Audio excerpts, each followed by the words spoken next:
Welcome back to ICT Learning Series, episode number 17.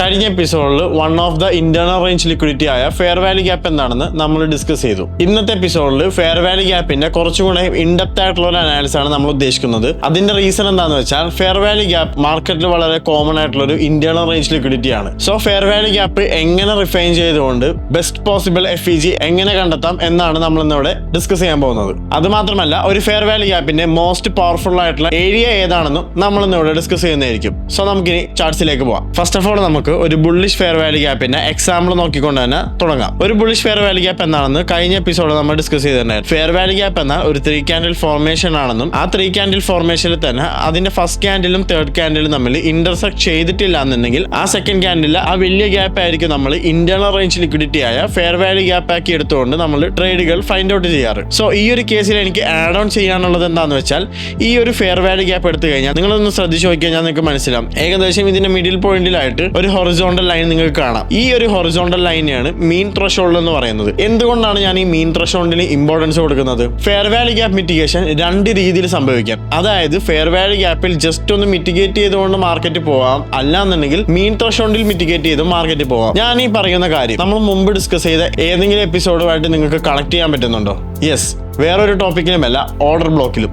ഈ order ബ്ലോക്കിൽ നമ്മൾ മീൻ ത്രഷോൾഡ്, അതായത് ആ റെസ്പെക്റ്റഡ് ഓർഡർ ബ്ലോക്കിന്റെ ഹാഫിൽ വന്ന് മിറ്റിഗേറ്റ് ചെയ്ത് കഴിഞ്ഞാൽ എന്തായിരിക്കും സംഭവിക്കുക എന്നുള്ളത് നമ്മൾ അവിടെ ഡിസ്കസ് ചെയ്തായിരുന്നു. എക്സാക്ട്ലി അത് തന്നെയാണ് ഫെയർ വാല്യൂ ഗ്യാപ്പിന്റെ 50%-ലും നമുക്ക് ആൻറ്റിസിപ്പേറ്റ് ചെയ്യാൻ കഴിയുന്നത്. സോ ഈ ഒരു ഫെയർ വാല്യൂ ഗ്യാപ്പിന്റെ കേസ് പറയാനാണെങ്കിൽ നമ്മൾ ഫോർവേഡ് പോകും തോറും ഇപ്പോൾ നോക്കിക്കഴിഞ്ഞാൽ നിങ്ങൾക്ക് മനസ്സിലാവും, ഓക്കെ ഓൾറെഡി ഈ ഒരു ഫെയർ വാല്യൂ ഗ്യാപ്പിൽ മാർക്കറ്റ് മിറ്റിഗേറ്റ് ചെയ്തു. മാർക്കറ്റ് മിറ്റിഗേറ്റ് ചെയ്തതിൻ്റെ ഫലമായിട്ട് എന്താ സംഭവിച്ചത്? മാർക്കറ്റ് മുകളിലേക്ക് നല്ല രീതിയിൽ ഒരു അപ്സൈഡ് മൊമെന്റ് തന്നിട്ടുണ്ട്. നമുക്ക് തൽക്കാലം ഇതിന് മീൻ ത്രഷോൾഡ് മിറ്റിഗേറ്റ് ചെയ്യാത്തത് കാരണം ഇവിടെ ഇനിയും പെൻഡിങ് ഓർഡേഴ്സ് നമുക്ക് ആൻറ്റിസിപ്പേറ്റ് ചെയ്യാം. സോ ഞാൻ ഈ ഫെയർ വാല്യൂ ഗ്യാപ്പ് റൈറ്റിലേക്ക് ഒന്ന് എക്സ്റ്റെൻഡ് ചെയ്യാനാണ്. ബിഫോർ ദാറ്റ് നിങ്ങൾക്ക് നോക്കിയാൽ ഞാൻ മനസ്സിലാവും ഇത് EURUSDയുടെ 1 ഡേ ടൈം ഫ്രെയിം ആണ് ഞാൻ എടുത്തിരിക്കുന്നത്. ഓക്കെ, ഞാൻ ഇനി ഫ്യൂച്ചറിൽ ഇതിന് മീൻ ത്രഷോൾഡിൽ വന്നു കഴിഞ്ഞാൽ എന്തായിരിക്കും സംഭവിക്കുക എന്നുള്ളത് ഞാൻ പറഞ്ഞുതരാം. ഓക്കെ, മാർക്കറ്റ് അവിടെ കിടന്ന് റേഞ്ച് ചെയ്തു, അപ്സൈഡ് മൊമെന്റും പോയി. ഓക്കെ, മാർക്കറ്റ് വീണ്ടും ആ ഒരു ഫെയർ വാല്യൂ ഗ്യാപ്പിലേക്ക് റിട്ടേൺ വന്നിട്ടുണ്ട്. So what is next? Okay, mean ത്രഷോൾഡിൽ മാർക്കറ്റ് വന്നു, മിറ്റിഗേറ്റ് ചെയ്തു, അവിടെ ബയേഴ്സ് പയ്യെ കിക്കിനായി തുടങ്ങിയിട്ടുണ്ട്. സോ എന്തുകൊണ്ടാണ് മീൻ ത്രഷോൾഡ് നമ്മൾ നോക്കുന്നത്?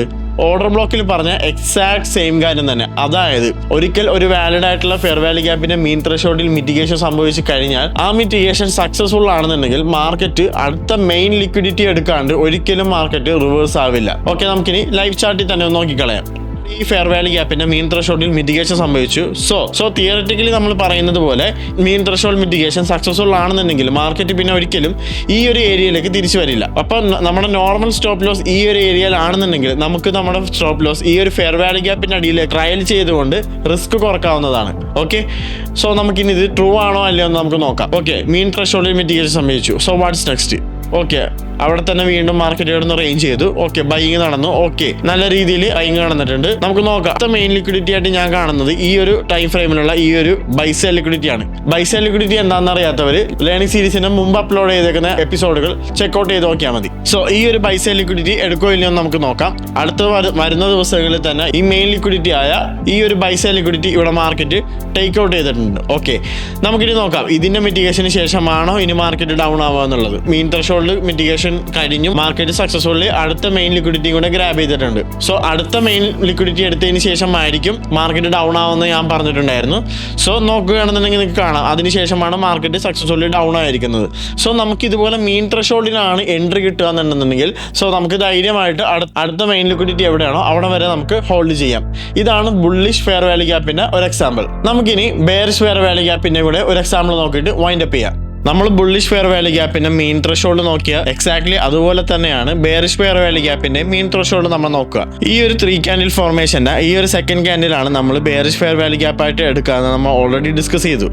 സോ ഈ ഒരു ഏരിയയിലെ FEG മിറ്റിഗേഷൻ എങ്ങനെയായിരിക്കും സംഭവിക്കാൻ നമുക്ക് നോക്കാം. ഓക്കെ, ഇപ്പൊ നിങ്ങൾക്ക് നോക്കിക്കഴിഞ്ഞാൽ കാണാം മാർക്കറ്റ് ഒരു മിറ്റിഗേഷൻ കഴിഞ്ഞ് മാർക്കറ്റ് ഡൗൺ ആയി. സോ ഞാൻ നേരത്തെ പറഞ്ഞത് മീൻ ത്രഷോൾഡ് മിറ്റിഗേഷൻ ആണ് കിട്ടുക എന്നുണ്ടെങ്കിൽ അടുത്ത മെയിൻ ലിക്വിഡിറ്റി എടുക്കാണ്ട് മാർക്കറ്റ് ഒരിക്കലും റിവേഴ്സ് ആവില്ല എന്നാണ്. സോ നമുക്ക് നോക്കാം ഈ ഒരു FEGയുടെ മീൻ ത്രഷോൾഡ് മിറ്റിഗേഷൻ മാർക്കറ്റ് നടത്തുമോ ഇല്ലയോ എന്ന്. ഫോർവേഡ് പോകുന്നതോടെ നിങ്ങൾക്ക് കാണാം മാർക്കറ്റ് ഓക്കെ ഡൗൺ ആയി, ഒന്നുകൂടെ മാർക്കറ്റ് റീട്രേസ് ആയി മീൻ ത്രഷോൾഡ് എടുത്തിട്ടുണ്ട്. ഓക്കെ, മീൻ ത്രഷോൾഡ് മിറ്റിഗേഷൻ സംഭവിച്ചിട്ടുണ്ട്, സക്സസ്ഫുള്ളി കംപ്ലീറ്റ് ചെയ്തു. ഓക്കെ, അടുത്ത മെയിൻ ലിക്വിഡിറ്റി ആയിട്ട് നമുക്ക് ഇവിടെ ഉള്ളത് ഈ ഒരു ഏരിയ ആണ്. ഈ ഒരു entire fair value gap areas ആണ് നമ്മുടെ അടുത്ത മെയിൻ ലിക്വിഡിറ്റി ആയിട്ട് നമ്മൾ കൺസിഡർ ചെയ്യുക. ഓക്കെ, ഈ ഒരു FEG ഏരിയ മാർക്കറ്റ് എടുക്കോ ഇല്ലയോ എന്ന് നമുക്ക് നോക്കാം. ഫ്യൂച്ചറിൽ നോക്കുമ്പോൾ ഫോർവേഡ് ചെയ്ത് പോകുന്നതോറും മീൻ ത്രഷോൾഡ് മിറ്റിഗേഷൻ കഴിഞ്ഞ് ഓക്കെ മാർക്കറ്റ് സക്സസ്ഫുള്ളി ആ ഒരു അടുത്ത മെയിൻ എക്സ്റ്റേണൽ റേഞ്ച് ലിക്വിഡിറ്റി ആയ ഈ FEG കാര്യങ്ങളൊക്കെ മാർക്കറ്റ് ടേക്ക് ഔട്ട് ചെയ്തിട്ടുണ്ട്. സോ ഇതാണ് ബെയറിഷ് FEGയുടെ മീൻ ത്രഷോൾഡ് വെച്ചിട്ടുള്ള ഒരു എക്സാമ്പിൾ.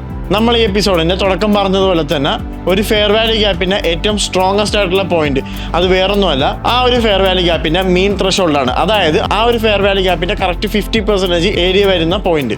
സോ ഫെയർ വാല്യൂ ഗ്യാപ്പും അതിന്റെ റെസ്പെക്റ്റഡ് മീൻ ത്രഷോൾഡും റിലേറ്റഡ് ആയിട്ട് എന്തെങ്കിലും ഡൗട്ട്സോ ക്ലാരിഫിക്കേഷൻ ഉണ്ടെങ്കിൽ നമ്മുടെ കമന്റ് ബോക്സിൽ ചോദിച്ചാൽ മതി, നമ്മൾ ഡെഫിനറ്റ്ലി റീപ്ലൈ തരുന്നതായിരിക്കും. സോ ICT ലേണിംഗ് സീരീസിന്റെ അടുത്ത ഒരു ഇൻട്രസ്റ്റിംഗ് ആൻഡ് ഇൻഫോർമേറ്റീവ് എപ്പിസോഡുമായിട്ട് കറൻസി പിപ്സ് ഉടനെ എത്തുന്നതായിരിക്കും. So stay tune. Signing off Fauz from Currency pips.